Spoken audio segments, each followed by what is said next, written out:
Hi, everybody. Welcome to NewsNite for Friday the 13th. Hopefully a lucky show for us tonight. A lot of good topics, including Columbus, where they're considering expanding school vouchers, but also allowing people to bring guns into restaurants and bars. Do you agree? We'll talk about it. A key EPA ruling in Montrose that could pave the way for the Walmart Sam's Club move. And also feeding your birds in Cuyahoga Falls. Why is that a big deal? Those stories and more next on NewsNite.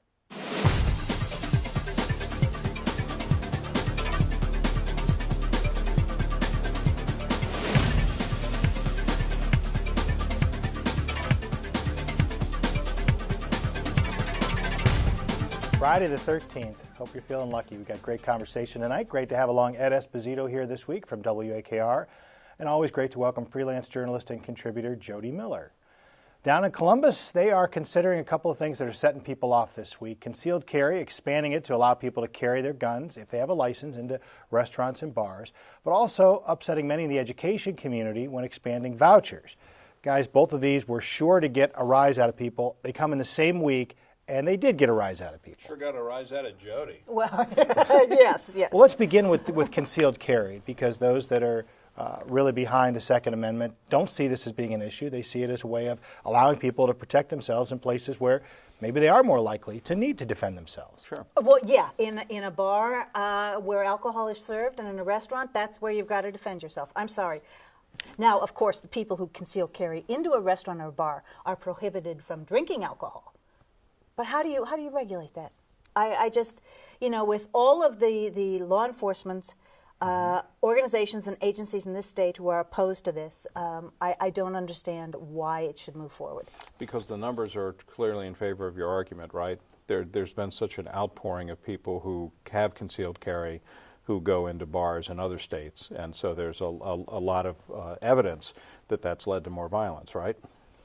Whether it's led to more violence or not, it just is not the thing to do. There are so many other issues that we have to deal with in this state, and to think that this is a matter of utmost importance. You know what it's going to do is it's going to make somebody very rich in terms of the sign makers who are going to be able to put, make all the signs that say concealed carry prohibited in this establishment. Are you worried that it's going to be like the Old West, where they're in the saloons and they've all got guns hanging off their hips? I just think it's a recipe for disaster, to be honest with you. I just think that there are just too many instances where somebody who's drinking alcohol gets out of hand, says something, and you got somebody in the bar who maybe just be drinking Coke, deciding that this guy needs to be quieted, and he pulls out a gun. I just don't think it's necessary. I don't think it's a right.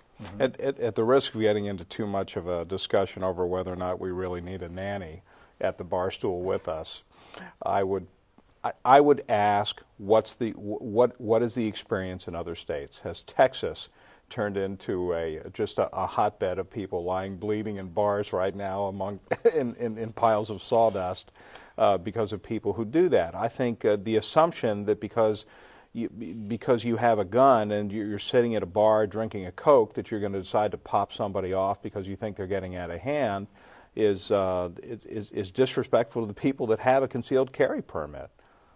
What I'm hearing from many of those that have licenses out there is that they're very frustrated in that they have done everything they're supposed to do. They're a law-abiding citizen, but when they go out, they end up having to leave it in their car everywhere they go because they can't take it into a restaurant, can't take it into a library, they can't take it places where they feel like that was the reason that they got it in the first place. So we end up with all these cars in parking lots that have guns in the glove boxes, and that's the argument they make about, hey, I've proven myself, I should be able to carry this. Why? To defend themselves against what menace? I don't understand that. Again, what are the facts on both sides? I mean, in states where you do have concealed carry, is crime up or down? Are the instances of people whipping out their gun and shooting somebody up or down? Are the incidences of people being attacked in restaurants and bars, are those up and down? There are people that get concealed carry permits legitimately because they feel for their safety or because of the businesses they're in. If they're a courier, law enforcement, if you go into a restaurant and there are, I like going to the restaurant, the breakfast place where cops eat. The food's usually better.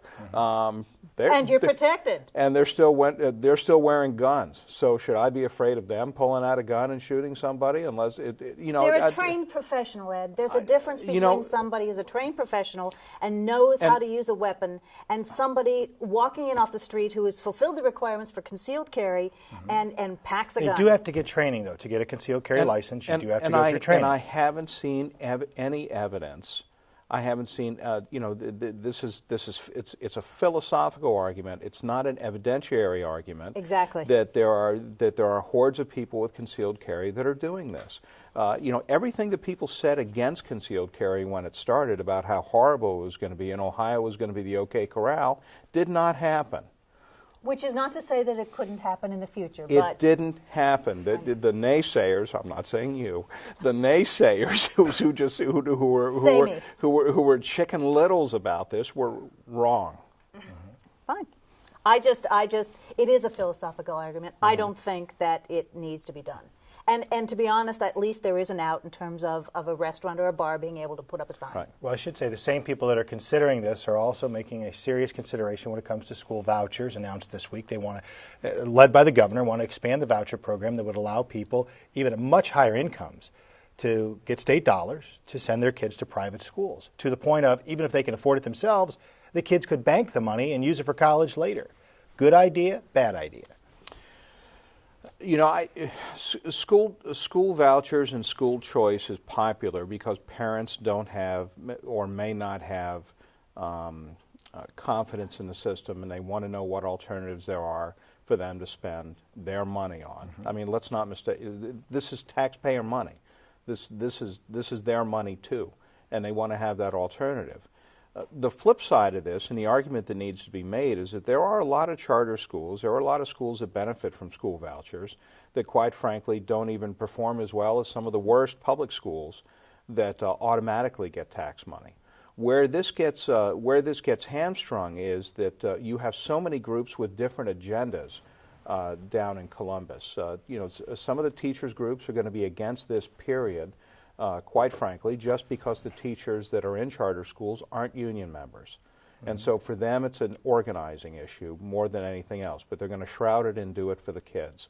So they're going to be against any charter school provisions. Right. On the other hand, who's speaking out for the kids and for the parents who can't get an education now from a traditional school, and they want another way out? They want another way to that avenue. But Jody, does it help improve public schools if you create more ways for people to flee them? And I think that's the problem. I think what this will effectively do is destroy public education. If your child is going to a school that is in academic emergency or is not performing, then I think that you should have the opportunity to move that child somewhere else.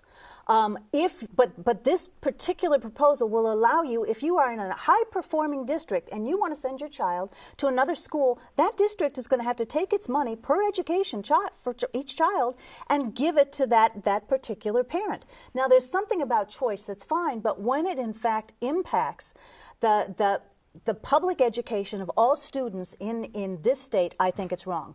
The other thing that we have to deal with also... I want you to share right now, as we move this conversation right now, over to newsnight.net. For more NewsNight content, including extended discussions, full interviews, and the chance to speak your mind about the issues, join us online at newsnight.net. The big hurdle this week cleared for Walmart to relocate in Montrose as the EPA gives the go-ahead. A highly controversial topic we've been talking about here on Newsnight. Earlier this week, Jody had a chance to sit down with Victoria Sabino from Citizens for a Better Montrose. It's definitely going to affect our quality of life. The noise in the air and the light pollution from the development. And not only that, the horrific increase in traffic and the constant barrage from the noise of cars, semis, trash trucks, delivery trucks, buses, and armored cars. We're also worried about stormwater runoff, which apparently they're saying nothing can happen. But, in the AMAT study, they're pretty much ignoring this, where they talk about the stormwater runoff, because we're going to have gasoline, you're going to have antifreeze, all toxic chemicals that supposedly are going to go into these detention ponds that they release. So what I would like to know is, are they going to be released into the Shockalog Creek or river? I mean, none of it makes any sense that the Ohio EPA just approved this. Are you going to appeal it? Because you do have the right to appeal, do you not? Yes. We just found out, so we really haven't had time to discuss this. We would like to find out if any of the other entities are going to, and we will definitely be behind them if they decide to. So that's what we're hoping for. The future of Montrose continues to be a highly debatable topic. Ed will be back in a moment, but great now to invite Stephanie Warsmith from the Akron Beacon Journal. And Steph, I'll bring you in a second, but Jody, you had a chance to talk to her at length about this. People are really concerned, and this EPA hurdle is a major one. Well, it's a major one because now it means that they have cleared, as you said, another hurdle to move forward with the potential development of a Sam's Club and a Walmart on 40 acres. There is, as Victoria said, the possibility to appeal this ruling. And this is not the last hurdle, obviously. They still have to get an okay from the Army Corps of Engineers, which, because of the Ohio EPA approval, is pretty well, it'll happen probably. And don't forget, the EPA approval, in all fairness, means that the developers will be mitigating the wetlands that they will be destroying on that site, and they will do some stream restoration in another location for the stream that they will, in fact, destroy. It will all be within the Tuscarawas River watershed, which is where this parcel is located. There also are some zoning issues that have to be jumped over in terms of Copley for this to go forward. But the developer, Larry Levy, who I did offer an opportunity to come in and interview, and I didn't get a call back from him, he has said that construction could possibly begin in this fall if everything comes to fruition. I have to give Victoria Sabino, Vicky Sabino, and the group, the Citizens for a Better Montrose, credit. I mean, they are fighting a David and Goliath battle, and they are very hopeful. What they need more than anything are a lot of people to sign onto the website, write letters to government officials, make their opinions known. Their main contention is that to move two massive retail stores about a mile from where they are now to a site that is it's zoned properly. Obviously, it's zoned to do this, but the traffic will be unbelievable. I mean, we all have been in Montrose. We know what the traffic is like in Montrose now, but can you imagine this? You've got Fairland, which has closed Rosemont Ridge Boulevard or Rosemont Boulevard and wants to close Rothrock. It's just a dilemma of, oh my goodness, what is going to happen? And we should say you can watch your entire interview on newsnight.net, and you can also log on, as you mentioned, to their website at bettermontrose.com. But Steph, how concerned are people really out there, or do they just want to be able to get to a store? Well, Walmart or Super Walmart, as someone doesn't who lives in West Akron and frequents all the stores out there, I don't think that that all of us necessarily have the stake that some people do in that area. Marilyn Miller, one of my fellow reporters at the Beacon, did a story this week where she interviewed a gentleman who calls himself the Sprawl Buster, and so it's an interesting issue of sprawl, and Montrose obviously has it in abundance, and so for people that live in that area, it is definitely of great concern. But then I think there are those of us who just enjoy going out there, and I'm a Sam's Club member and getting all my massive amounts of things. So, but I certainly understand the arguments, and I think that in an area like this, that this issue is just going to continue to crop up because you have so much concentrated retail and restaurants in one area, and so that brings up lots of different environmental concerns. We've talked at length, though, about how this would shift tax dollars from one community to another because we're literally crossing boundaries, and you're talking about jobs, and there's a lot of money at stake here. But Jody, one thing stood out from the interview you did that I saw was that she said if Walmart really wanted to go green, it would just expand this existing building. That seems like an argument that would resonate with a lot of people. Well, and hopefully it will, because the interesting thing is when you look at the site plan for this development, I mean, you've got essentially a 2 and a 3 lane road, Rothrock Road, and they're going to take 40 acres on the west side of Rothrock Road. the stores are massive. They fill in a lot of area, but it's all parking spaces all the way up to Rothrock Road. It's absolutely amazing what, in fact, is going to develop. And then what you've got is you know, and in the plans, there were no like islands where there are trees or landscaping buffers or anything that I could see. Now, maybe those were preliminary plans, but it was just massive amounts of concrete and asphalt. And this is 40 acres on that piece of Copley Township. But the plan eventually is, you know, the rest of that section of road could in fact go commercial and retail. And what is that going to do? I mean, across the street, directly across the street from this, you've got a residential neighborhood. And that's what the whole issue is. Unfortunately, in I think Summit County, there really is no comprehensive land use plan for situations of this sort where maybe boundaries are abut and the zoning is totally different. And the other issue is who's going to pay for this? Well, the infrastructure fees. Steph, you mentioned you're a shopper out there. Most of us are. Do we really need a super Walmart? Aren't there enough stores out there that have enough stuff? Is there anything you can't find in Montrose now? I'm trying to think, Eric.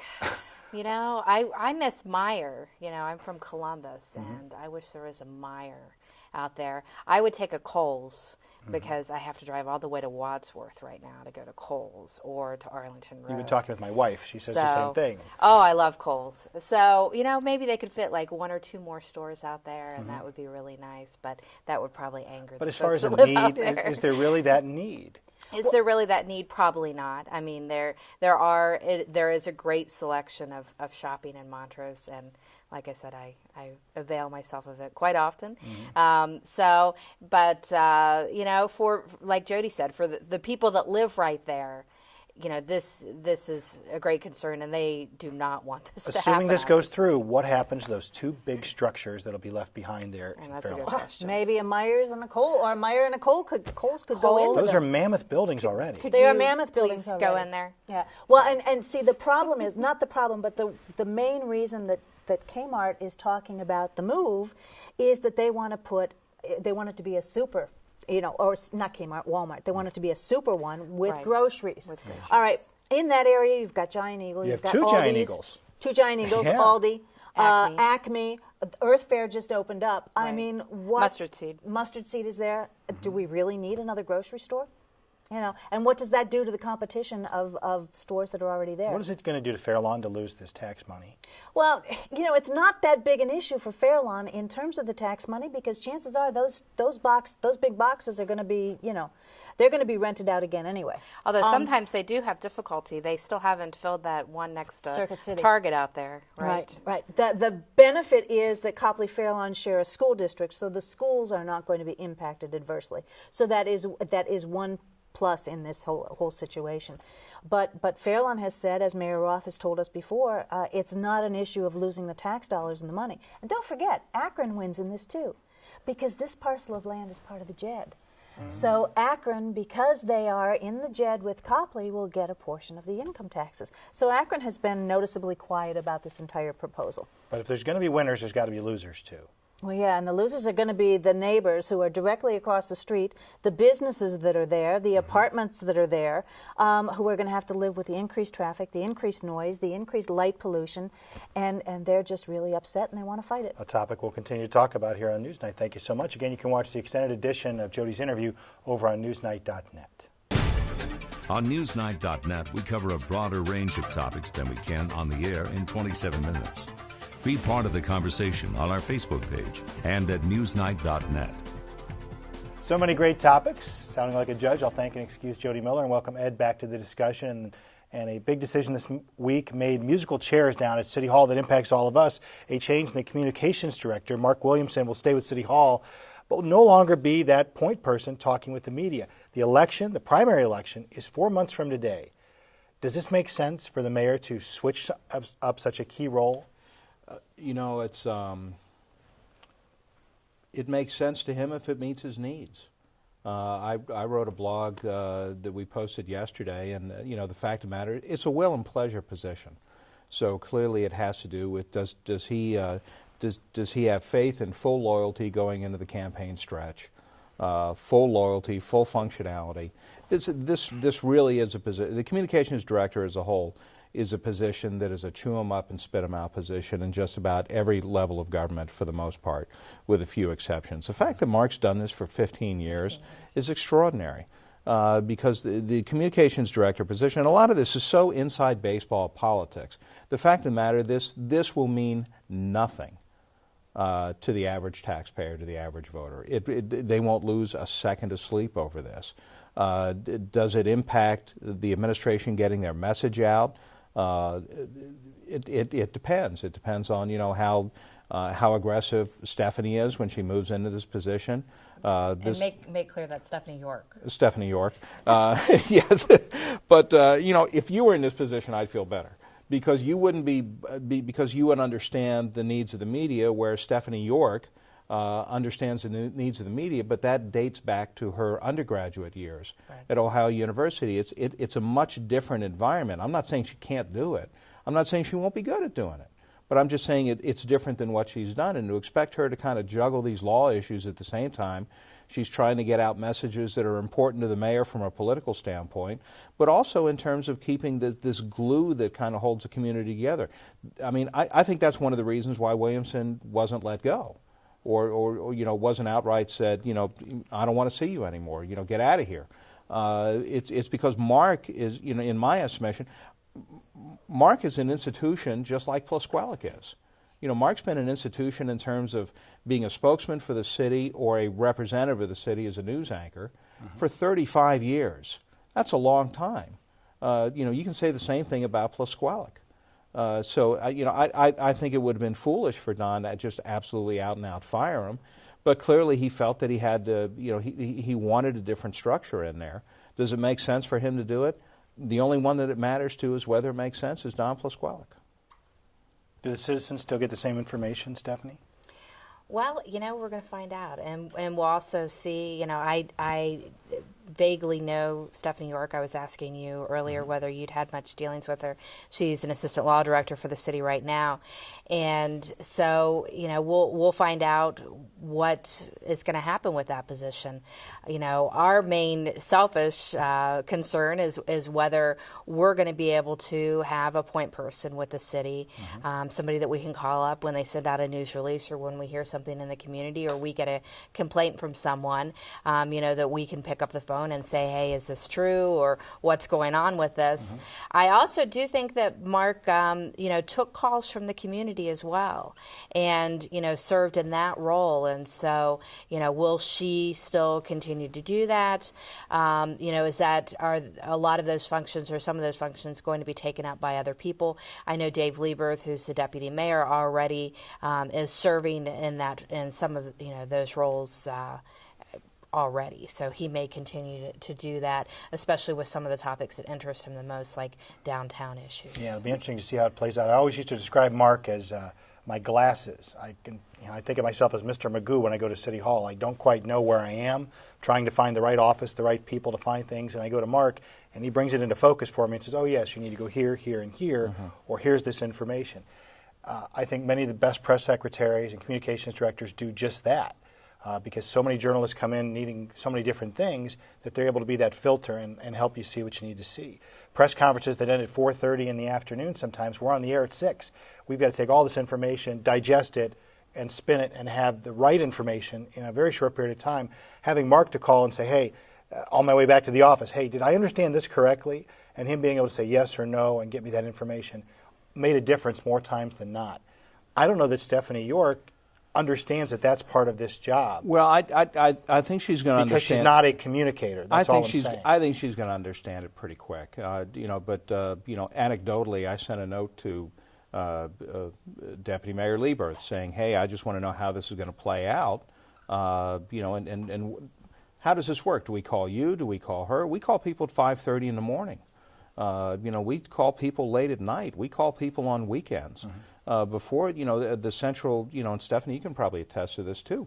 Floodwaters start going up, down in the Merriman Valley, and they got to start, hauling people out of businesses. For the most part, Williamson was proactive on this. He had a proactive approach to media relations. I would say that, if you're going to a reactive mode, which it seems is the mayor's bent, to react rather than to proact on some of this stuff, that's an interesting strategy to do 4 months out of an election.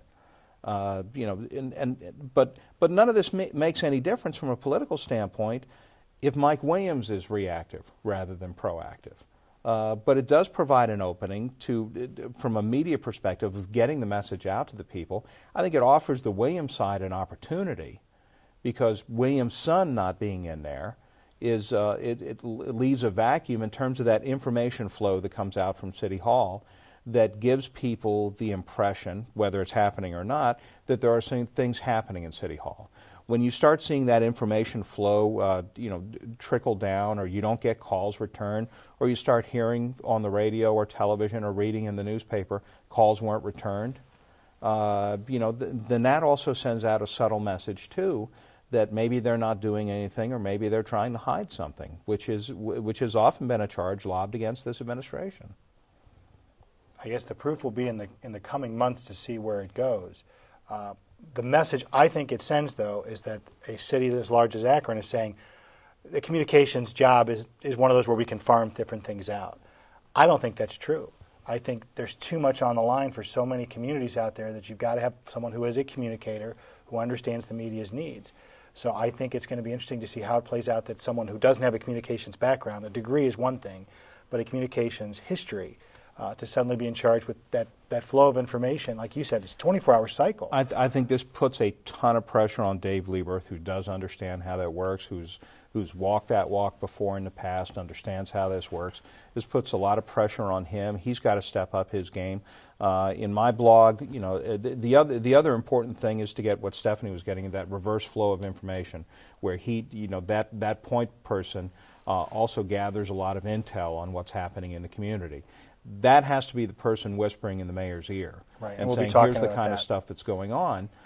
Somebody has to have the mayor's ear and say, you're human, you need to do this. Who's going to do that without You get the last word. Ed, Stephanie, and Jody, thank you so much, and we'll see you next Friday right here for NewsNite. Good night.